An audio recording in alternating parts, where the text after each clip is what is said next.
मित्रांनो, पोलिसांना सुरुवातीला वाटतं की ही फक्त एका मुलीवर झालेला रेप आणि मर्डर केस आहे, पण खरं सत्य यापेक्षा खूपच भयानक असतं.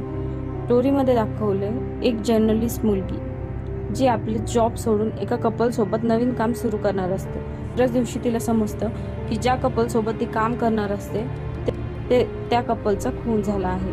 पोलीस या केसकडे फारसं लक्ष देत नाहीत, त्यामुळे स्वतःच पुरावे गोळा करायला सुरुवात करते आणि सत्य शोधण्याचा प्रयत्न करते.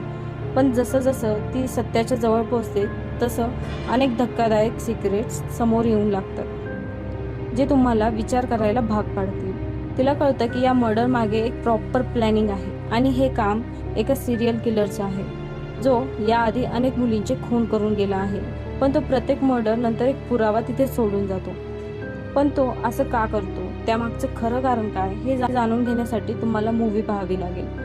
आता या मूवीमध्ये खरी मजा तेव्हा येते जेव्हा ती जर्नलिस्ट किलरपर्यंत पोहोचण्याचा प्रयत्न करते आणि जेव्हा खरं सत्य समोर येतं की तो या सगळ्या महिलांचा खून का करत होता, तेव्हा तुम्हीही पूर्णपणे शॉक्ड व्हाल.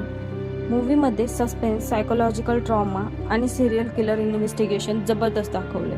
प्रत्येक सीन नंतर वाटतं खरा गुन्हेगार कोण असेल, आणि क्लायमॅक्स म्हणाल तर जे रिव्हील होतं ना, त्यामुळे स्टोरी पूर्ण उलटी करून टाकतं. Dark crime thriller, serial killer mystery आणि माइंड गेम टाईप मूवी आवडत असतील तर ही मूवी नक्की बघा.